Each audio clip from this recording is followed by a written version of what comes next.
அல்ஹம்துலில்லாஹ் வஸ்ஸலாத்து வஸ்ஸலாமு அலா ரசூலில்லாஹ் வ அலா ஆலிஹி வ ஸஹ்பிஹி வ மன் வாலா.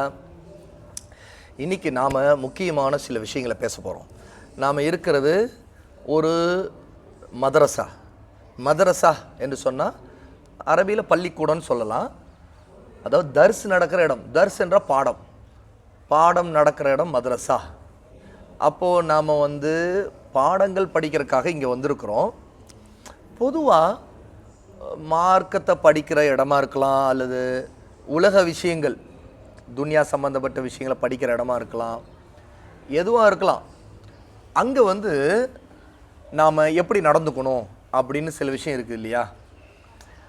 அது எப்படி நடந்துக்கணும் அப்படின்னு தெரிஞ்சுக்கிறது ஓரளவு உங்களுக்கு தெரியும்.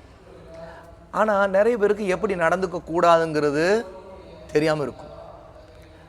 அந்த மாதிரி எப்படி நடந்துக்க கூடாது அப்படிங்கிற விஷயத்தை பற்றி நான் சொல்ல போகிறதில்ல, இன்ஷா அல்லாஹ் நீங்களே சொல்ல போகிறீங்க. ஏன்னா உங்களுக்கு நல்லா தெரியும்.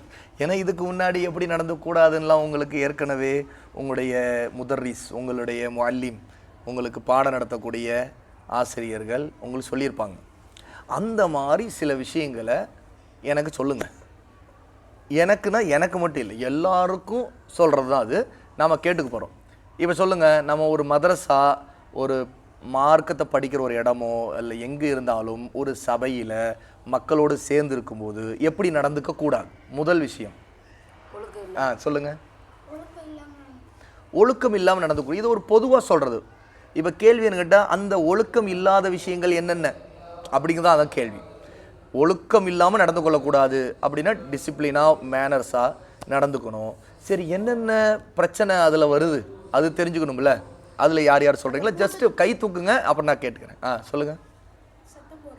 சத்தம் போடுறது முதல் விஷயம். ஒரு மதரசா அல்லது நம்ம ஒரு மஜ்லிஸில் உட்காந்துருக்கும்போது சத்தம் போடும்போது அது ஒழுக்கம் இல்லாத விஷயம் ஒன்று. ரெண்டாவது, குசு குசுன்னு பேசுறது. அதாவது பக்கத்து குசுன்னு பேசிக்கிட்டு நிறைய பேர் குசுன்னு பேசுனா அதுவே ஒரு பெரிய சவுண்டாக மாறிடும். ஆக மொத்தம் சத்தம் போடக்கூடாதுங்கிற பிரச்சனையில் அங்கேயே பிரச்சனை வருது. ஏன்னுக்கிட்டா சத்தம் போடக்கூடாதுன்னு சொல்லிட்டு சத்தம் போடக்கூடாதுன்னு எல்லாரும் சொன்னால் என்ன ஆகும்? அதுவே ஒரு பெரிய சத்தமாக மாறிடும். சரி, அப்போ ரெண்டாவது விஷயம், குசுன்னு பேசிக்கிட்டு இருக்கக்கூடாது. ஏன் அப்படின்னா, அப்படி பேசிக்கிட்டு இருந்தோன்னா நம்ம என்ன விஷயத்துக்காக உட்கார்ந்துருக்கிறோமோ அதை நம்ம கோட்டை விட்டுருவோம், அதை கவனிக்க மாட்டோம். இப்படி பேசிக்கிட்டே இருக்கிறது. இப்போது ஒரு விஷயத்தில் ஒருத்தருக்கு ஒன்று தேவை. இப்போ நீங்கள் உட்காந்துருக்கிறீங்க, நீங்கள் உங்களுக்கு உங்களுடைய பேக் எடுத்து பார்க்குறீங்க, ஏதோ உங்களுடைய பேனா மிஸ் ஆயிடுச்சு அப்படின்னா, ஆனால் எழுதுகிற நேரம் அது பேனாவோ பென்சிலும் மிஸ் ஆயிடுச்சு. அந்த எழுதுகிற நேரத்தில் பென்சில் வேணும் அல்ல பேனா வேணுங்கும்போது பக்கத்தில் இருக்கிறவர்கிட்ட உதவிக்காக கேட்கலாம். இது தேவை, வேறு வழி இல்லைங்கிற சூழலில் பேனா கிடைக்குமா, பென்சில் இருக்கா அப்படின்னு கேட்கலாம். இது அவர் மட்டும் தானே கேட்க போகிறாரு, அது பிரச்சனையே இல்லை. ஆனால் எல்லாரும் அப்படி இப்படி பக்கத்தில் அவர் அங்கே அது ஒன்று சொன்ன இவர் ஒன்று சொல்ல அப்படி பேசிக்கிட்டு இருந்தால் கூட என்ன ஆகும்னு கேட்டால், அந்த பேச்சே மொய்னு ஒரு சவுண்டு கேட்கும். எல்லாரும் பேசிகிட்டு இருக்கிறாங்க சவுண்டு. சரியா? அதனால் அதுவும் பிரச்சனை தான். இது ரெண்டாவது, குசுன்னு பேசுறது. மூணாவது சொல்லுங்கள். பக்கத்தில் உட்காந்துருக்கிறோம் நோண்டுறது. எப்படி எப்படி இப்படி இப்படி தலையை நோண்டுறது, அப்புறம் இப்படி முட்டியை நோண்டுறது, அப்புறம் இப்படி கிள்ளி விடுறது, அப்புறம் கிச்சு காட்டுறது. இந்த நோண்டுதல்னு சொன்னால் அதில் நிறைய வெரைட்டி இருக்கு போல தெரியுது. தலையை தடை விடுறது, இவருக்கு முன்னாடி உட்காந்துருக்க தலையை இப்படி தடை விடுறது, அடிக்கிறது. அது நோண்டுறது இல்லை, அது அடிக்கிறதுனாவே அது இன்னும் பெரிய விஷயம். சரி, அது நான் அடுத்த இன்னொரு கேட்டகரியில் சொல்லணும் போல தெரியுது. அப்போ நோண்டுறதுங்கிறது இப்போ இதே காரணமாக வச்சு கூட சிலர் நோண்டுறீங்க பார்த்தீங்களா? அப்படி இந்த பக்கம் நம்ம இருந்துக்கிட்டு அந்த பக்கம் உள்ளவர் தான் நோண்டுறாருங்கிற மாதிரி காட்டுறதுக்காக கையை அப்படி பேக்கில் கொண்டு போய் அப்படி ஒரு தட்டிட்டு அப்படி அப்படின்னு நடிக்கிறது. அப்போ இதில் இது ஒரு மனுஷனை பக்கத்தில் உட்காந்துருக்கிறவரை இரிட்டேட் பண்ணுறது. சரியா? சில நேரத்தில் அது விளையாட்டாக எடுத்துக்குவாங்க சில பிள்ளைங்க, சில ஃப்ரெண்ட்ஸ் என்ன செய்வாங்க, நம்ம ஃப்ரெண்டு தான் இப்படி பார்த்துட்டு சிரிச்சுக்குவாங்க. சிலர் வந்து சீரியஸ் ஆயிடுவாங்க. ஏன்னா அவருக்கு ஒரு தடவை நொன்னா பரவாயில்ல, சரி பரவாயில்லைன்னா ஓ உஸ்தாத் அப்போ பரவாயில்லையா ஒரு தடவை மட்டும் நொண்ணலாமா அப்படின்னு சொல்லிட்டு அதில் ஒரு பாயிண்ட் எடுத்துக்கொள்ளக்கூடாது. சரியா, உஸ்தாதே வந்து ஒரு தடவை நொன்னா பரவாயில்லைன்னு சொன்னாங்க அப்படின்னு சொல்லிட்டு பிளேட்டை மாற்றிடக்கூடாது. சரியா, அப்போ வந்து ஒரு தடவை நோன்னா சில நேரத்தில் சில அமைதியாக சிரிச்சுக்குவாங்க. ஆனால் சில நேரத்தில் டார்ச்சர் பண்ணுற மாதிரி, இரிட்டேட் பண்ணுற மாதிரி, கடுப்பேற்றுற மாதிரி திரும்ப திரும்ப திரும்ப திரும்ப நோன்னா அது என்ன ஆகும், அவங்கள கோவப்படுத்துறது, இழிவுபடுத்துறது, அவங்கள வந்து கஷ்டப்படுத்துறது, கேலி செய்கிறது, அவங்கள மட்டமாக காட்டுறது, இந்த மாதிரி பல விஷயம் இருக்குது. அதனால் அது வந்து ஒருத்தருடைய உள்ளத்தை ரொம்ப பாதிச்சிடும். சரியா, அது ஒரு தப்பு, மெயினான பெரிய தப்பு இது. மூணாவது விஷயம் நோன்றது சொன்னீங்க. நாலாவது நீங்கள் சொல்லுங்கள். ஒவ்வொருத்தருக்கு சான்சஸ் இருக்குது, நிறைய இருக்குதுல்ல டிஸ்டர்பன்ஸு. சொல்லுங்கள். அதான் அது நோண்டுறதுல மூணாவதுலேயே வந்துடுது. கவனிச்சிட்டு இருப்பார் ஒருத்தர், நோண்டி விடுறது. ஓகே, அது ஏற்கனவே சொன்னது தான். சொல்லுங்கள். அதான் சொல்கிற விஷயத்தை கவனிக்காமல் இருக்கிறது, கவனிக்க விடாமல் செய்கிறது. கவனிக்காமல் இருக்கக்கூடாது, கவனிக்கணும் அப்படின்னு சொல்கிறீங்க. அதுக்கு டிஸ்டர்பன்ஸ் தான் இந்த மாதிரி சத்தம் போடுறது, என்னது குசு குசுன்னு பேசுகிறது, இதெல்லாம் வந்துடும். மொத்தம் ஒரு இடத்துல உட்காந்துருக்கிறப்ப நமக்கு முன்னாடி ஒருத்தவங்க பேசுகிறாங்கன்னா அதை கவனிக்கணும். ஏன்னா நம்முடைய நபி ஸல்லல்லாஹு அலைஹி வஸல்லமுடைய பண்பு என்ன தெரியுமா, அவங்க வந்து தன்னிடம் ஒருத்தவங்க பேசுகிறாங்கன்னு வைங்களேன், அவங்க பேசுகிறத கவனிப்பாங்களாம். அதனால தான் அல்லாஹ் தஆலா நம்முடைய நபி ஸல்லல்லாஹு அலைஹி வஸல்லம் அவர்களை மக்கள் எப்படி பேசிக்கிட்டாங்க அப்படிங்கிறத பற்றி குர்ஆனில் ஒரு இடத்துல சொல்கிறான். ஹுவ உதுனுன், இந்த ஆயத்தை படிச்சிருக்கீங்க, இந்த வாசகத்தை படிச்சிருக்கீங்களா? ஹுவ உதுனுன் படிச்சிருக்கீங்களா? உதுன்னா என்ன தெரியுமா? காது. சரியா, மக்கள் என்ன பேசிக்குவாங்களாம் ரசூலுல்லாஹ்வை பற்றி, ஹுவ உதுனுன், அதாவது அவர் ஒரு காது, நம்ம பேசினா அவர் கேட்பாருன்னு. அதாவது ரசூலுல்லாஹ் கவனிப்பாங்க, நம்ம ஒன்று சொன்னால் ரசூலுல்லாஹ் மரியாதை கொடுத்து கவனிப்பாங்க. அதனால் காஃபிர்கள் கூட அவங்க ஒரு விஷயத்தை சொல்கிறாங்கன்னா ரசூலுல்லாஹ் அமைதியாக கேட்பாங்களாம்.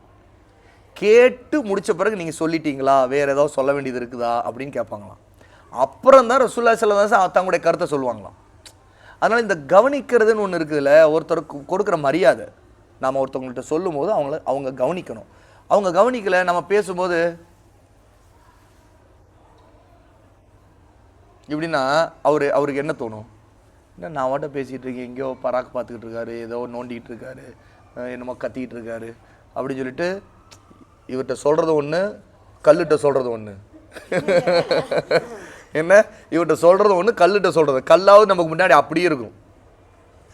சரியா, ஒரு சிலையே இருந்தால் கூட மக்கள் காஃபிர்கள் சிலை செய்கிறாங்களா இல்லையா, அந்த சிலையிட்டு முன்னாடி போய் நின்றுட்டு உனக்கெல்லாம் அறிவு இருக்குதா, உன்னை இத்தனை பேர் வணங்குறாங்களே, நீ இதெல்லாம் தப்புன்னு சொல்ல மாட்டியா, அப்படியே நின்றுட்டே இருக்கிறிய, அப்படியே கண்ணை பார்த்துக்கிட்டே இருக்கிறிய, உனக்கு காது இருக்குது கேட்காதா, வாய் இருக்குது பேச மாட்டியா, ஏன் என்னை வணங்குறீங்க, அல்லாஹ்வை தான் வணங்குன்னு சொல்ல வேண்டியது தானே, கை தான் இருக்குது நல்ல ஒரு போட வேண்டியது தானே இந்த தப்பு செய்கிறவங்கள அப்படின்னு சொன்னால் அது கேட்குமா,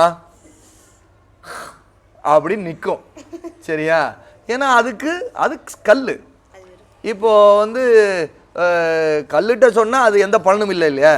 அதே மாதிரி தான் ஒருத்தர் கவனிக்காமல் நம்ம ஒன்று சொல்லும்போது, அந்த ஃபேனு ஏன் நின்றுக்கிட்டே இருக்குது, ஓடினா நல்லா இருக்காது, நாம் தான் முதல்ல வந்தப்போ ஃபேனை போட்டால் நல்லா இருக்குன்னு சொன்னோமே, அது ஃபேனை போட்டால் நல்லா இருக்கு, மற்றவங்க வேணான்னு சொன்னதுனால உஸ்தாது வேணான்னு விட்டுட்டாரு, நமக்கு ஒரு அல்லா நான்னா ஒரு காலம் வரும், அந்த காலத்தில் நமக்காக ஃபேன் போடுவாங்க அப்படின்னு சொல்லிட்டு ரொம்ப முக்கியம் அது. அதை ஃபேனை பற்றி யோசிச்சுட்டு இருப்பார் ஒருத்தர். அப்புறம் இன்னொருத்தர், இன்றைக்கி ப்ரோக்ராமாக நடக்குது, சீமா இன்ஷால்லா இன்றைக்கி பிரியாணி இருக்கும்,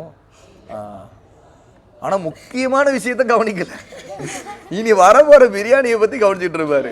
சரியா, ஏன்னா வாசம் தான் வரலையோ, இங்கே சமைக்கிறது இல்லை, அது வேறு இடத்துல சமைக்கிறாங்க, அதனால் அங்கேருந்து இவ்வளோ தூரம் வாசம் வராது, அங்கேருந்தே இங்கே வாசம் வந்தால் எவ்வளோ சூப்பராக இருக்கும் பிரியாணி அப்போ. இதெல்லாம் மனசில் ஓடிட்டு இருந்தா அப்போ அவர் கவனிக்கிறவரா, கவனிக்க மாட்டார். அப்போ சொல்கிறத கவனிக்கணும். சரியா, இப்போ நீங்கள் இதெல்லாம் கவனிச்சுட்டு இருக்கீங்க, பிரியாணி விஷயத்தில் ரொம்ப கவனிச்சிங்க அப்படி தானே? ஓகே, 4 விஷயம் தெரிஞ்சிருச்சு. 5வது விஷயம் சொல்லுங்கள். சண்டை போடுவது, அதாவது நம்முடைய சகோதரர்கள், நம்முடைய பிரதர்ஸ் அதாவது அண்ணன் தம்பியா நம்ம வீட்டில் ஒரே அம்மாவுக்கு பிறந்த பிள்ளைகளாக இருந்து அண்ணன் தம்பியாக இருந்தால் தான் சகோதரர்கள்னு இல்லை. அவங்க வந்து ரத்த பந்தம் பிளட் ரிலேஷன்ஷிப், சிபிலிங்ஸ். சரியா? அவங்க வந்து நம்முடைய சொந்த அண்ணனாவோ தம்பியாவோ இருப்பாங்க. ஆனால் இஸ்லாமை கொண்டு ஈமானை கொண்டு நம்ம அல்லாஹ்வை ஈமான் கொண்டு அவனை வணங்கக்கூடிய மக்கள், அல்லாஹ்வுடைய நபியை பின்பற்றக்கூடிய மக்கள், அதாவது நம்முடைய நபி முஹம்மது ஸல்லல்லாஹு அலைஹி வஸல்லம் ஷஹாதா சொன்னவங்க. சரி, சுன்னாவை பற்றி பிடிக்கணும். அப்போ அந்த இடத்துல நம்மளாம் முஸ்லீம்கள் அப்படிங்கிற அடிப்படையில் முஸ்லீம்களாக இருக்கிற நாம் எல்லாரையும் சகோதரர்களாக தீனில் சகோதரர்களாக நினைப்போம். ஏன்னா அல்லாஹ் தஆலா ஃப இஹ்வானுக்கும் ஃபித் தீன் அப்படின்னு சொல்கிறோம். உங்களுடைய தீனில் அவர்கள் சகோதரர்கள். எப்போ காஃபியர்களாகவே இருந்தால் கூட அவங்க இஸ்லாமை ஏற்றுக்கொண்டு ஷஹாதத் சொல்லி லா இலாஹ இல்லல்லாஹ் முஹம்மது ரசூலுல்லாஹ் கலிமா சொல்லி இஸ்லாமை ஏற்றுக்கிட்டாங்கன்னா அப்புறம் என்ன, அவங்க நமக்கு சகோதரர்கள். இஹ்வானுக்கும் ஃபித் தீன், உங்களுடைய தீனில் அவங்க இஹ்வான்னா யாரு? சகோதரர்கள். அல்லாஹ் தஆலா இன்னமல் முஃமினூன இஹ்வா அப்படின்னு சொல்கிறான். நிச்சயமாக முஃமின்கள், அல்லாஹ்வை ஈமான் கொண்டவர்கள் எல்லோரும் இஹ்வானா சகோதரர்கள்னு சொல்கிறான். அப்போ அந்த வகையில் சகோதரர்களாக நம்மோடு இருக்கக்கூடியவங்க, நமக்கு வயசு பெரியவங்களாக இருக்கலாம், சின்னவங்களாக இருக்கலாம், சின்ன பையனாக இருக்கலாம், யாராக இருக்கலாம். ஆனால் அவங்கள்ட்ட சண்டை போடக்கூடாது, தேவையில்லாத வாக்குவாதம். சரியா? அதே மாதிரி அடிக்கிறது, தள்ளுறது, கோபம் வந்தால் கூட நம்ம கட்டுப்படுத்தணும். ஏன்னா நாம் யாருமே கேளுங்களேன், நம்ம யாருமே வந்து பெர்ஃபெக்டாக இருக்க மாட்டோம். நாம் வந்து மனிதர்கள் தானே. அப்போ நம்மிடம் குறைகள் இருக்கும். புரியுதா? கரெக்டு தானே? குறைகள் இருக்கும். சில நேரத்தில் நம்மிடம் ஏதாவது குறைகள் இருக்கும். அதனால் வந்து அந்த நம்ம குறைகள்னால மற்றவங்களுக்கு ஏதோ சின்ன பாதிப்பு வரலாம். ஆனாலும் நம்மிடமே ஒருத்தர் சண்டைக்கு வந்தால் கூட நான் அல்லாஹ்வுக்காக நம்ம சபரோடு பொறுத்துக்கொள்ளணும். அவர் சில நேரத்தில் நம்ம கோபத்தை ஏற்படுத்துகிற மாதிரி சில வார்த்தைகளை பேசுவாங்க. அவங்க ஷைத்தான் அவங்கள தூண்டி விடுவான். நமக்கு தெரியணும் ஷைத்தான் தான் அவரை தூண்டி விடுறான். அப்போ அவர்கிட்ட நம்ம சகோதரர் தான், நம்முடைய ஃப்ரெண்டு தான், நம்மோட இருக்கிறவர் தான். அவர்கிட்ட இந்த மாதிரி சில வார்த்தை வருதுன்னா அவர் வேண்டும்னே சொல்கிறாருன்னு சொல்ல முடியாது. ஷைத்தான் என்ன செய்கிறான்? அவரை தூண்டி விடுறான். அவரை தூண்டி விட்டு ஷைத்தான் நம்மிடம் இருக்கிற ஒரு ஷைத்தான் நம்மை தூண்டி விட்டுருவான். நாம் உஷாராக இருக்கணும், எச்சரிக்கையாக இருக்கணும், நம்ம அல்லாஹ்வோட பாதுகாப்பு கேட்கணும். ஷைத்தானை விட்டு அல்லாஹ்வோட பாதுகாப்பு கேட்கணும். அஊது பில்லாஹி மினஷ் ஷைத்தானிர் ரஜீம் அப்படின்னு அவர் என்ன சொன்னாலும் அமைதியாக இருக்கணும். அமைதியாக அல்லாஹ்ட்ட பாதுகாப்பு மட்டும் கேட்கணும். அஊது பில்லாஹி மினஷ் ஷைத்தானிர் ரஜீம், அல்லாஹ்ட்ட பாதுகாப்பு கேட்டுக்கிட்டே இருக்கணும். நாம் அவருக்கு பதில் சொல்கிறோம் அப்படின்னு சொல்லிட்டு இறங்கணும்னா சில சமயங்கள் என்ன ஆகுன்னு கேட்டால், ஒருத்தர் கோபத்தில் சொல்கிற விஷயம் இருக்குல்ல, நம்ம சொல்கிற பதிலை கூட அவங்களால சரியாக புரிஞ்சிக்கவே முடியாது. அவங்க கோபத்தில் அவங்களுக்கு அந்த டைமில் அவங்களுடைய அறிவு வந்து அவங்களுடைய கண்ட்ரோலில் இருக்காது. அவங்க கோபம் அவங்கள கண்ட்ரோல் பண்ணிகிட்டு இருக்கும். ஷைத்தான் தான் அவங்கள பிடிச்சி வச்சுட்டு இருப்பான். அப்போ என்ன ஆகுன்னு கேட்டால், நம்ம சொல்கிறத அவங்க காதில் கூட வாங்க மாட்டாங்க. நம்ம சொல்லுவோம், நம்ம கரெக்டாக நம்ம என்ன உண்மைன்னு கூட சொல்லுவோம். ஆனால் அதெல்லாம் கூட கற்றுவாங்க. அப்புறம் திடீர்னு அடிக்க வருவாங்க. ஆனால் அடிக்க வர்றப்போ நம்ம தடுக்கணும். எப்படின்னா, அது தடுக்கிறது தப்பு இல்லை. அடித்தா அடி வாங்கிக்கிங்களான்னு சொல்லலை நான் இங்கே. சரியா? அடித்தா அடிச்சிருங்க என்னைய அப்படின்லாம் கேட்டேன். நாம் வேணால் மன்னிப்பு கேட்கலாம். நம்ம தப்பு இருக்குன்னு வைங்களேன், மன்னிச்சிருங்க, சாரிங்க, என் தப்பு தான், சரி இனிமேல் நான் செய்யாமல் பார்த்துக்கிறேன் அப்படின்னு மன்னிப்பு கேட்கலாம். யார்கிட்ட வேணாலும் கேட்கலாம். சின்ன பிள்ளைங்கள்ட்ட கூட கேட்கலாம். உண்மையில் நம்ம சின்னவங்களாக இருந்தாலும் அவங்கள்ட்ட மன்னிப்பு கேட்குறோன்னு வைங்களேன், நம்முடைய தரஜா, நம்முடைய அந்தஸ்து, நம்முடைய லெவல் அல்லாட்ட உயரும். நம்ம வி ஆர் பெஸ்ட், அல்லாவோட நம்ம பெஸ்ட் ஆயிரும். ஏன்னா நம்ம அப்போ வந்து நம்ம வயசுலாம் பார்க்கல, நாம் தப்பு நம்ம உணர்ற ஒன்றை நம்மால் யாருக்கு பாதிப்பு, யார் அதுக்கு வந்து எஃபெக்ட் ஆனாங்களோ அவங்கள்ட்ட நம்ம வந்து சாரி கேட்கணும். சாரி, மன்னிச்சிருங்க அப்படின்னு சொல்லலாம். சில நேரத்தில் அதை கூட அவங்க கேட்காம, இப்போ நம்ம செய்த தப்புக்காக அவங்க அடித்தாங்கன்னு வைங்களேன், நம்ம செய்த தப்புக்காக உண்மையிலே நம்ம தப்பு பண்ணியிருக்கோம் அடித்தாங்கன்னா நம்ம அமைதியாக சாரி கேட்டோம், அவங்க அதையும் தாண்டி அடிக்கிறாங்கன்னா நம்ம அமைதியாக இருந்துடலாம். அதுக்காக ஒரு அடி அடிக்கலாம், 2 அடி அடிக்கலாம்னு வச்சுக்கங்களேன், போட்டு மிதி உத இப்படி அப்படின்னு ஓடியே போயிடணும் அந்த இடத்த விட்டு. சரி, ஏன்னா நாம் அடிச்சிடக்கூடாதுங்கிறதுக்காக அதே நேரத்தில் நாமளும் அடி ஓவராக வாங்கக்கூடாதுல்ல. சரி, அவர் செய்கிறது தப்பு. ஏன்னு கேட்டால் அப்படியே நம்மளால் அவர் பாதிக்கப்பட்டிருந்தா கூட அவர் கம்ப்ளைண்ட் தான் பண்ணணும். யார்கிட்ட கம்ப்ளைண்ட் பண்ணணும்? நம்ம விட பெரியவங்க.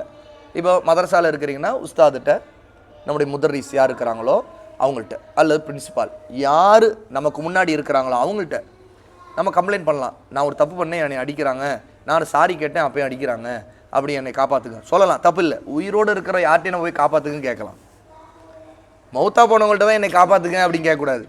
மௌத்தா போனவங்கள்ட்ட வந்து யா காதர் வலி என்னை காப்பாற்று அப்படின்னு கேட்க முடியாது. நாகூர் ஆண்டவரே என்னை காப்பாற்றுங்க அப்படின்னு கேட்க முடியாது. ஏன்னா அவங்க மௌத்தா போயிட்டாங்க. அப்படி கேட்டோம்னா அது ஷிர்காயிரும். எப்படி? அது ஷிர்க், அல்லாவுக்கு இணை வைக்கிறது. ஏன்னா அல்லாவை தான் கூப்பிடணுமே தவிர அந்த மாதிரி அவங்களுக்கு இணைய வேறு யாரையும் கூப்பிடக்கூடாது. இப்போ கூட நான் அல்லாவோட பாதுகாப்பு கேட்டுட்டு உயிரோடு இருக்கிற யாருக்கு என்ன சக்தி இருக்குதோ அவங்க சக்திக்கு உட்பட்டு நம்ம காப்பாற்ற முடியுமில்ல, மனிதர்கள் நம்மோடு இருக்கிறவங்க, அப்படி கேட்கலாம். சரியா? மூசா அலைஹிஸ்ஸலாத்து வஸ்ஸலாமுடைய சம்பவம் கேட்டிருப்பீங்களே. மூசா அலைஹிஸ்ஸலாத்து வஸ்ஸலாம் ஒரு தடவை தெருவில் நடந்து வந்துட்டு இருப்பாங்க. 2 பேருக்கிட்டே சண்டை நடந்துகிட்டு இருக்கும். அதில் மூசா அலைஹிஸ்ஸலாத்து வஸ்ஸலாமுடைய கூட்டத்தை சேர்ந்த ஒருத்தர் இருப்பார். அவர் அடிக்கிறவர் யாராக இருப்பார் அப்படின்னு இன்னொருத்தர் இருப்பார். சரியா? அப்போ வந்து மூசா அலைஹிஸ்ஸலாத்து வஸ்ஸலாமுடைய கூட்டத்தை சேர்ந்த ஒருத்தரை ஃபிரௌனுடைய கூட்டத்தை சேர்ந்த ஒருத்தன் வந்து அடிச்சுக்கிட்டு இருப்பான். அப்போது அவர் என்ன செய்வார், மூசா அலைஹிஸ்ஸலாத்து வஸ்ஸலாமிடம் என்னை காப்பாற்றுங்க அப்படின்னு சொல்லிட்டு கூப்பிடுவார். உடனே மூசா அலைஹிஸ்ஸலாம் அவனை தடுக்கிறக்கா என்ன செய்வான், ஓங்கி அவனுக்கு ஒரு குத்து குத்துவாங்க. குத்துனோடனே ஒரு குத்து தான், அவன் ஃப்ளாட்டாக விழுந்துருவான். விழுந்துன பிறகு அவன் எழவே மாட்டான். மூச்சே இல்லையே, தொட்டு பார்த்தா மூச்சே இல்லை. எஸ்கேப் அப்படின்னு சொல்லிட்டு தப்பிச்சணும் அப்படின்னு சொல்லிட்டு 2 பேரும் ஓடி போயிடுவாங்க அந்த இடத்த விட்டு. யார்? மூசா அலைஹிஸ்ஸலாத்து வஸ்ஸலாமும் ஓடி போயிடுவாங்க. ஏன்னா அவங்க நினச்சி பார்க்கல, அவங்க வந்து இவனை காப்பாற்றுறக்கா, அவன் அடிக்கிறானே அப்படின்னு சொல்லி இவனை காப்பாற்றுறக்கா இவங்க வந்து ஓங்கி ஒரு குத்து குத்துவாங்க. இவங்க குத்து ரொம்ப பவர்ஃபுல்லான குத்து, அதில் அவன் தாங்குகிற சக்தி அவனுக்கு இல்லை. அவன் விழுந்த வந்து அதுக்கு பிறகு எழவே இல்லை. என்னப்பா எழ மாட்டேங்கிறான் அப்படின்னு பார்த்தா அப்புறம் இவன் சொல்லுவான், மூசா போய் சேர்ந்துட்டான், யாராவது பார்த்தாங்கன்னா மாட்டிக்குவோம், ஓடியே போயிடுவோம் அப்படின்னு சொல்லிட்டு ஆளுக்கு ஒரு திசையில் ஓடி போயிடுவாங்க. சரியா? அப்போது நாம் வந்து குத்துறவங்க அந்த மாதிரிலாம் செய்திடக்கூடாது. சரியா? அடுத்த நாள் மூசா திரும்ப நடந்து வந்துட்டு இருப்பாங்க. சரியா? அதே ஆள் இன்னொருத்தண்ட சண்டை போட்டுக்கிட்டு இருப்பான். அதே ஆள் இன்னொருத்தர சண்டை போட்டுக்கிட்டு இருப்பான். என்னடா இது அப்படின்னு பார்த்தா அவன் சொல்லுவான், மூசா என்னை காப்பாத்துங்க காப்பாத்துங்கன்னு. அப்போ மூசா அலைஹிஸ்ஸலாம் போனவனே அவன் நினைச்சுக்குவான், அவன் நினைச்சுனா மூசா இப்ப கோபத்துல நம்ம குத்த போறாரு போல தெரிஞ்சுட்டு, மூசா என்னை குத்திராதீங்க, நேத்து அப்படிதான் ஒருத்தனை போட்டு தள்ளிட்டீங்க, என்னை குத்திராதீங்கன்னு பரவிடும், தெரிஞ்சு போயிடும். உடனே மூசா அலைஹிஸ்ஸலாம் எல்லாருக்கிட்டையும் சொல்லிட்டானேன்னு சொல்லிட்டு அந்த இடத்த விட்டு தப்பிச்சு போக பார்ப்பாங்க, போயிடுவாங்க. அப்புறம் வந்து அடுத்த நாள் வந்து பரவிடும், எல்லாருக்கும் தெரிஞ்சிடும். அந்த முன்னாடி நாள் செத்தவன் வந்து மூசா அலைஹிஸ்ஸலாம் குத்தியதுனால தான் செத்தான் அப்படின்ட்டு தெரிஞ்சு போயிட்டு மூசா அலைஹிஸ்ஸலாமை இப்போ தேட ஆரம்பிச்சிடுவாங்க. என்ன, அவர் தான் குற்றவாளி, அவர் தான் குத்தினாலும் ஒருத்தன் செத்துட்டான் அப்படின்னு, இது கொலை குற்றம் அப்படின்னு சொல்லிட்டு தேட ஆரம்பிச்சிடுவாங்க. மூசா அலைஹிஸ்ஸலாம் தன்னை ஜெயிலில் பிடிச்சி போட்டுருவாங்களோ அப்படிங்கிற ஒரு பயத்தில் என்ன செய்வாங்க, அடுத்த நாள் காலையில் மெதுவாக எழுந்து ஊருக்கு வெளியே வந்துட்டு இருப்பாங்க. அப்போ வழியில் ஒருத்தர் சொல்லுவார், மூசா அந்த ஒருத்தர் செத்தானே அவனை நீங்கள் தான் குத்தி செத்தான்னு சொல்லிட்டு எல்லாருக்கும் தெரிஞ்சு போச்சு, போலீஸ் வந்து உங்களை தேடுது, அதனால் நீங்கள் தப்பிச்சு போயிருங்க அப்படின்னு சொல்லிடுவாங்க. மூசா அலைஹிஸ்ஸலாத்து வஸ்ஸலாம் வேறு என்ன செய்கிறது, நம்ம தெரியாமல் குத்தணும், ஒருத்தனை காப்பாற்றலாம்னு சொல்லிட்டு பார்த்தா இது நடந்துருச்சு, இப்படி நடந்துருச்சுன்னு சொல்லிட்டு வேறு வழி இல்லாமல் மிஸ்ரை விட்டு எகிப்தை விட்டு கிளம்பி வெளியூர் தப்பிச்சு போயிடுவாங்க. அப்புறம் தான் மதியனுக்கு போவாங்க மூசா அலைஹிஸ்ஸலாத்து வஸ்ஸலாம்.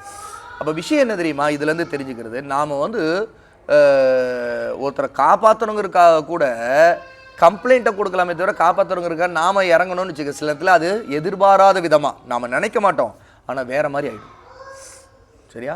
காப்பாற்றணும், இப்போ நீங்கள் திடீர்னு உங்களுக்கு மத்தியில் 2 பேர் சண்டை போடுறாங்கன்னு சொல்லி காப்பாற்றணும்னு சொல்லிட்டு ஒருத்தன் தப்பு செய்கிறாங்க, அவனை போடுவோம் 2 போடு அப்படின்னு சொல்லிட்டு பட்டான்னு ஒரு அடி அடிக்க, அவன் முதுகில் தான் அடித்தாலும் அந்த நேரம் பார்த்து அவனுக்கு முதுகில் வேறு ஏதோ பிரச்சனை இருந்து அல்லது ஏதோ உடம்பு சரியில்லாமல் இருந்து டக்குன்னு அடித்ததில் அவனுக்கு திடீர்னு அப்படின்னு ஒரு மாதிரியா, சிலத்தில் முதுகில் அடித்தா சிலத்தில் வந்து ஒரு மாதிரியா மூச்சு திறந்துருந்தீங்களா, இந்த மாதிரி திடீர்னு ஆஸ்துமா மாதிரி மூச்சு திணற மாதிரி ஒரு திடீர்னு வந்துருச்சுன்னா அதெல்லாம் செய்யக்கூடாது. ஆனால் தடுக்கலாம், வேடிக்கை பார்க்கக்கூடாது. அந்த டைமில் மூசா அலைஹிஸ்ஸலாம் வந்து வேடிக்கை பார்க்கல, ஆனால் தடுக்கணுங்கிறப்போ ஓங்கி குத்துனாங்க பாருங்க, அந்த நேரத்தில் வேற விஷயமா நடந்துருச்சு. ஆனால் தடுத்து விடலாம். சரி, அப்போ நீங்கள் 1க்கு 2 பேர் இருக்கிறீங்க, 4 பேர் இருக்கிறீங்கன்னா உடனே 2 பேர் சண்டை போட்டால் கூட முதல்ல தடுக்கணும். 2 பேர் சண்டை போடுறான், ஒருத்தரை குத்த வரான், அடிக்க வரான், இன்னொரு பையன் வந்து அடி வாங்குறவனா இருக்கிறான் அப்படின்னா டக்குன்னு முதல்ல அடி வாங்குறான் பாருங்களா, அவனை முதல்ல காப்பாற்றுறதுக்கு உடனே தடுத்துடணும். ஃபஸ்ட்டு அதை தான் செய்யணும். அடி வாங்கிட்டு இருக்கிறானே அவனை முதல்ல காப்பாற்றுறதுக்கு போய் நடுவில் குறுக்க நின்றுடணும். சரியா? 2வது, இந்த பக்கம் ஒருத்தர் 2 பேர் இந்த பக்கம் இந்த வேலையை பண்ணுறாங்க, இன்னொருத்தவங்க அந்த அடிச்சுட்டு இருக்கிறவன் கோபத்தில் இருக்கிறான் இல்லையா, அவனை ஆசுவாசப்படுத்துறதுக்கு அப்படியே தடுத்து அவனை 2 பேர் தள்ளி கூட்டிகிட்டு போயிடணும். விடுங்க, பொறுமை பொறுமை பொறுமை, வேணாம் வேணாம் அப்படின்னு சொல்லி, வேணாம் வேணாம் வேணாம், விடுங்க விடுங்க அப்படின்னு சொல்லிட்டு நாம் பொறுமையாகவே அவங்கள பிடிச்சி அப்படி தடுத்துடணும். இப்போ கை ஓங்குறாரு, கையை பிடிச்சிக்கணும். சரிங்களா? இல்லாட்டி டபக்குன்னு கை கட்டி பிடிச்சிக்கணும். கட்டி பிடிச்சின்னா சில நேரத்தில் முடியாது தெரியுமா? ஒருத்தவங்க அடிக்கிறாங்க குத்துறாங்க அப்படின்னா இப்படி குத்திட்டு டபக்கம் போய் கட்டி பிடிச்சிட்டு இப்படி தள்ளுனா இந்த கை வந்து இப்படி இருக்கும், ஆனால் இப்படி பண்ணிட்டு இருப்பாரு அவரு. ஏன்னா நம்ம கட்டி பிடிச்சிட்டு அப்படி அதில் யார் கொஞ்சம் பலமாக இருக்காங்க அவங்க தான் முதல்ல அதை செய்துடணும். சரியா? கொஞ்சம் ஒல்லியாக இருக்கிறவங்களா இருந்தாங்கன்னா அவங்க வந்து ஒரு 2-3 சேர்ந்துக்கலாம். பலசாலியாக இருக்கிறவங்க என்ன செய்யணும், லபக்குன்னு பிடிச்சி ஒரு கட்டி பிடிச்சிடணும். இப்போ நீங்கள்லாம் கொஞ்சம் குண்டா இருக்கிறாளுங்க, லபக்குன்னு பிடிச்சி கட்டி பிடிச்சிட்டு அப்படி தூக்கிட்டு போ அப்படின்னு சொல்லிட்டு அப்படி தூக்கிட்டு போனோம். அவர் வந்து கொஞ்சம் ரொம்ப வெயிட்லெஸ்ஸாக இருந்துண்ணே, அப்படி பிடிச்சி தூக்கிட்டு கையை காலம் எல்லாம் தனியாக ஆடும். சரியா? அப்படி தூக்கிட்டு போய் ஒரு இடத்துல உட்கார வச்சிடணும். பொறுமை பொறுமை பொறுமை அப்படின்னு சொல்லிட்டு இதுக்கு பிறகு நமக்கு மேலே இருக்கிறவங்கள்ட்ட கம்ப்ளைண்ட் சொல்லிடணும். சரிங்களா? இந்த மாதிரி 2 பேர் சண்டை போட்டோம்னா பிடிச்சி தடுத்துட்டோம், அட்வைஸ் பண்ணுங்க, ஏன்னா அவங்களுக்கு நசீஹத் செய்யுங்க, இந்த மாதிரி தப்பு அவங்க செய்யக்கூடாது, யாரோ ஒருத்தர் தப்பு கூட பண்ணியிருக்கலாம், நீங்களும் தப்பு பண்ணக்கூடாது, சாரி கேட்டிருப்பா அப்படின்னு சொல்லிட்டு ஈவன் நீங்களே கூட அந்த மாதிரி டைமில் சில நேரத்தில் என்ன சொல்லலாம், நசீஹத் பண்ணலாம். அது நல்ல பண்பு. சரியா? நம்ம வந்து ஒரு தீமையை தடுக்கிறதுல நம்ம யோசிக்கக்கூடாது. நம்ம எவ்வளோ நம்மளால் முடிஞ்ச மாதிரி தடுக்கணும். கையால் தடுக்க முடிஞ்சால் கையால் தடுக்கணும். இப்போ சண்டை போடுறவங்களை பிடிச்சி கையாலே தடுக்கிறது தான். சரியா? கையாலே தடுத்துடலாம். சிலத்தில் 2 பேரும் பலசாலிங்க, நடுவில் நாம் போனோன்னா நம்ம கொத்தி என்னது கைமா போட்டுருவானுங்க அப்படிங்கிற மாதிரி இருந்தால் அப்போ கையால் கூட தடுக்க முடியாமல் நம்ம இருந்தோம்னு வச்சுங்களேன். சரி, அப்போ நாவிலான தடுக்கணும். குறைஞ்சபட்சம் சண்டை போடாதீங்க, உடனே நாவிலா தடுக்கிறது வேறு வழி ட்ரை பண்ணலாம். இப்போ கையால் தடுக்கிறவங்க யார் இருக்கிறாங்க அவங்கள்ட்ட போகிறது, அவங்கள்ட்ட சொல்லணும். சொல்லி என்ன சொல்லணும், டக்குன்னு இந்த மாதிரி சண்டை போடுறாங்க உடனே பிடிங்க அப்படின்னு சொல்லி. இப்போ நம்மளால் தடுக்க முடியல. சரிங்களா? ஆனால் நம்மளோட பெரியவங்களாக இருந்தாங்கன்னா என்ன செய்வாங்க, அவங்க நேராக வந்தாங்கன்னா அவங்க கையால் தடுத்துருவாங்க. ஏன்னா அல்லாஹ்வுடைய நபி ஸல்லல்லாஹு அலைஹி வஸல்லம் சொன்னாங்க, இதுதான் மன் ரஆ மின்கும் முன்கரன் ஃபல்யுகையிர் பியதிஹி, உங்களில் ஒருவர் தீமையை கண்டால் தனது கைகளால் அதை தடுக்கட்டும், மாற்றட்டும். அந்த தீமையை மாற்றணும், நன்மையாக மாற்றணும், அதை தடுக்கணும். சரியா? ஃபஇல்லம் யஸ்ததி, ஆனால் உங்களால் முடியவில்லை என்றால் ஃபபிலிசானிஹி, அப்போ உங்களுடைய நாவினால் மாற்றட்டும், தடுக்கட்டும். ஃபஇல்லம் யஸ்ததி, அதுவும் உங்களால் முடியவில்லை என்றால் ஃபபி கல்பிஹி, அதாவது தன்னுடைய உள்ளத்தால் மாற்றட்டும். தாலிக்கு அதுஅஃபுல் ஈமான், அதுதான் ஈமானுடைய பலவீனமான நிலை, கடைசி நிலை. அதாவது நம்ம கையால் தடுக்க முடியல, நாவினால் தடுக்க முடியல, எதுவும் செய்ய முடியலன்னா நாம் முதல்ல அந்த தீமை நடக்கிற இடத்துல இருக்கக்கூடாது. நாம் அந்த இடத்த விட்டு விளைவிக்கணும். அவங்க செய்கிறத ஆதரிக்கக்கூடாது. அது எந்த தீமையாக இருக்கலாம். இது வந்து நான் சண்டைக்கு மட்டும் சொல்கிறேன்னு நினச்சிடாதீங்க. இப்போ ஃபேன் போடுங்க, எல்லாருக்கும் கொஞ்சம் வேக்குது. சரிங்களா? இருங்க சொல்கிறேன். அப்போது நாம் வந்து அதை ஆதரிக்கக்கூடாது, உதவக்கூடாது, அந்த தீமைகள் செய்கிறதுக்கு உதவும் கூடாது. ஓகே, இந்த மாதிரி நம்ம வந்து கவனத்தில் இருக்கணும். அப்போ நம்ம இருக்கிற இடத்துல, பலரும் இருக்கிற இடத்துல வரக்கூடிய ஒழுக்க குறைபாடில் இது ஒன்று. 5வது விஷயமா நீங்கள் சொன்னதில் நல்ல ஒரு முக்கியமான விஷயம், சண்டை போடுறது. அவை நம்மளாம் சகோதரர்கள் சண்டை போடக்கூடாது. சண்டை போடுறவங்களே இருந்தால் கூட பிரிக்கணும், தடுக்கணும், அதற்கு முயற்சி செய்யணும். முடிஞ்சால் கையால் தடுக்கணும், இல்லைன்னா நாவால் தடுக்கணும். மற்றவங்கள்ட்ட நாவால் நாம தடுக்கலாம், அறிவுரை சொல்லலாம், இந்த மாதிரி சொன்னேன். சரியா? அல்லது நம்ம எதுவுமே செய்ய முடியலன்னா வெறுத்து ஒதுங்கிடணும். அதாவது அந்த காரியத்தை விட்டு, அந்த மாதிரி செய்கிறவங்கள விட்டு நம்ம வெறுத்து ஒதுங்கி இருக்கணும் அப்படிங்கிறது. சரி, இப்போ நீங்கள் சொன்னதில் மாஷால்லா 5 விஷயம் சொல்லிட்டீங்க. முதல் விஷயம் நீங்கள் சொன்னது சத்தம் போடுறது. 2வது விஷயம் குசு குசு குசுன்னு பேசிகிட்டு இருக்கிறது. 3வது விஷயம் என்ன சொன்னீங்க? ஆமாம், நோன்றது. 4வது விஷயம் கவனிக்காமல் இருக்கிறது. சரியா? 5வது சண்டை போடுறது. 6வது சரி கிண்டல் பண்ணுறது. இதுவும் ஒரு தப்பான விஷயம். கிண்டல் பண்ணுறதுங்கிறது ஒருத்தவங்களை இழிவுபடுத்துறது, சரியா, அசிங்கப்படுத்துறதுன்னு சொல்கிறாங்கல்ல, அதான். சில சமயங்களில் ஒரு கிண்டல் வந்து கண்ணியமாக இருக்கும், சரியா. அது வந்து அவருக்கு நம்ம ஒருத்தர் கிண்டல் பண்ணுறோன்னா கூட அவருக்கு வந்து மனசு புண்படாது, அவரை வந்து இழிவுபடுத்துகிற மாதிரி இருக்காது. அவரும் வந்து அதை சும்மா கிண்டலாக சொன்னாங்க அப்படின்னு சொல்லிட்டு எடுத்துக்குவார். இது சில சமயங்களில் வந்து உண்மையாக நம்ம ஒரு விஷயத்தை சொல்லுவோம், அதை வந்து அவரும் தன்னை அசிங்கப்படுத்திட்டாங்கன்னு எடுத்துக்க மாட்டார். அந்த மாதிரி விஷயங்கள் தப்பு இல்லை. எக்ஸாம்பிள், இப்போ வந்து அவர்கிட்ட நம்ம பேசிகிட்டு இருக்கிறோம். அப்போ வந்து இப்போ ஒரு பொதுவாக அவர் வந்து அதிகமாக சாப்பிட மாட்டார்னு வச்சுங்களேன்.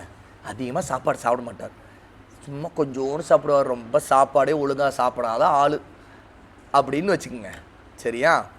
இப்படிப்பட்ட ஆள் திடீர்னு ஒரு ஸ்பெஷலான சாப்பாடு, அவருக்கு பிடிச்ச பிரியாணி நல்லா சாப்பிட்றாரு. பொதுவாக எப்போயும் சாப்பிடாத ஆள் தானே, இப்போது பிரியாணி நல்லா சாப்பிட்றாரு.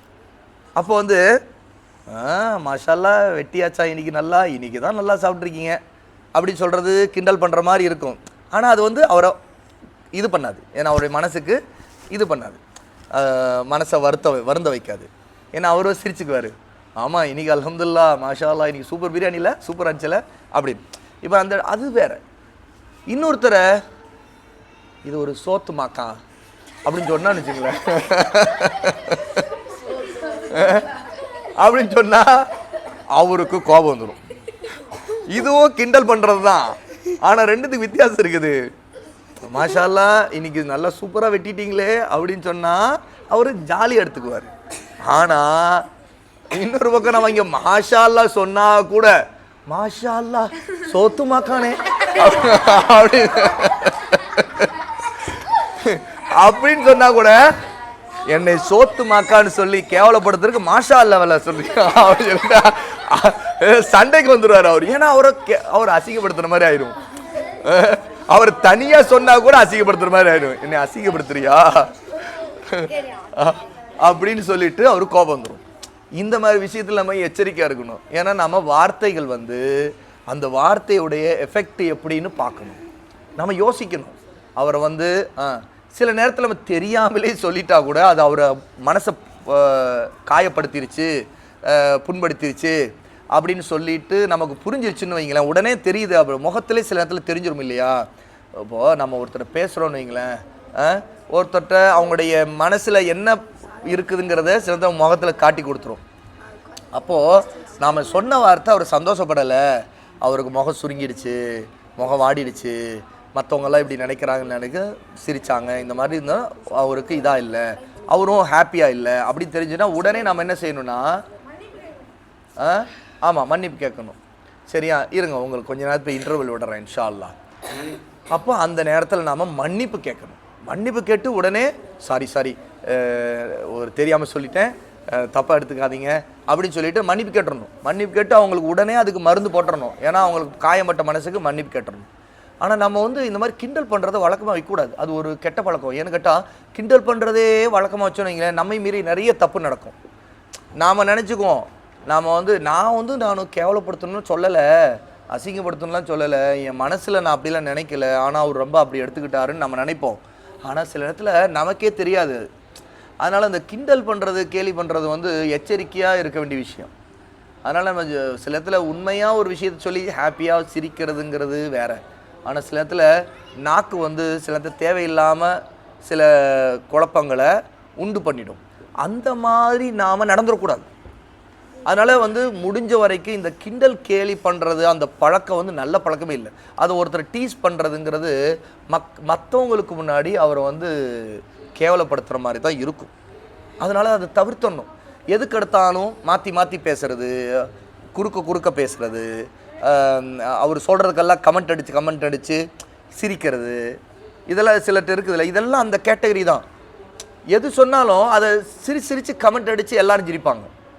அந்த மாதிரி ஆகிடும். சிலர் பேசுகிறது, அவங்களுக்கு என்ன செய்தாலும், அவங்க ட்ரெஸ் எப்படி போட்டு வந்தாலும் உடனே அதை வந்து அப்படி கேவலமாக மக்கள்கிட்ட சித்தரிக்கிறது, அது எல்லாரும் சிரிக்கிற மாதிரி பண்ணுறது. அப்படி பண்ணோன்னா அவங்களுக்கு ரொம்ப மனசு கஷ்டப்படும். என்னை எல்லாரும் கிண்டல் பண்ணுறாங்க, என்னை கேவலமாக பேசுகிறாங்க அப்படி. நாம் ஒருத்தவங்களுக்கு மனசு கஷ்டப்படுதுன்னு தெரிஞ்சால் அந்த தப்பை திரும்ப செய்யவே கூடாது. யார் செய்கிறாங்களோ அவங்க நல்ல பிள்ளைங்களே இல்லை. அவங்க யார், அவங்கள்ட்ட வந்து நல்ல குணம் இல்லைன்னு அர்த்தம். அவங்களுக்கு இன்னும் அதில் அறிவு இல்லைன்னு அர்த்தம். அவங்க உடனே அதை திருத்திக்கணும். வேணாம் நம்மிட இந்த தப்பு இருக்குது. சிலர் சொல்கிறாங்க, நீங்கள் இந்த மாதிரி பேசினால மற்றவங்கள கிண்டல் பண்ணி கேலி பண்ண, அதே மாதிரி உங்களை கேவலப்படுத்துவாங்க மக்கள். அல்லாஹ் என்ன செய்வான் தெரியுமா? அல்லாஹ் தஆலா அவரை கேவலப்படுத்துகிற மாதிரி நிலைமையை ஏற்படுத்துவான். நாளைக்கு இவரை மாதிரி கிண்டல் பண்ணுற ஒருத்தர் இருப்பான்ல, அவன் மற்றவங்க முன்னாடி இவரை நல்லா கேவலப்படுத்தி விட்டுருவான். அப்போ அதனால் எல்லாரும் மற்றவங்களாம் சிரிப்பாங்க. அப்போ தெரியுமில்ல, அப்போ நமக்கு மற்றவங்களுக்கு என்ன வலி வருமோ மனசில், அதே மாதிரி தான் நமக்கும் வலிக்குதுன்னு தெரியுமில்ல. அல்லாஹ் தஆலா அந்த மாதிரி பனிஷ் பண்ணிடுவான். அல்லாஹ் பாதுகாக்கணும். அதனால் ஒருத்தரை பற்றி புறம் பேசுறது, கிண்டல் பண்ணுறது, இது எல்லாமே தப்பு. அது நம்ம செய்தோம்னா அல்லாஹ் பாதுகாக்கணும். நம்மை பற்றி மற்றவங்க புறம் பேசுவாங்க, நம்மையும் மற்றவங்க கேவலப்படுத்துவாங்க, இந்த மாதிரிலாம் நடந்துடும்.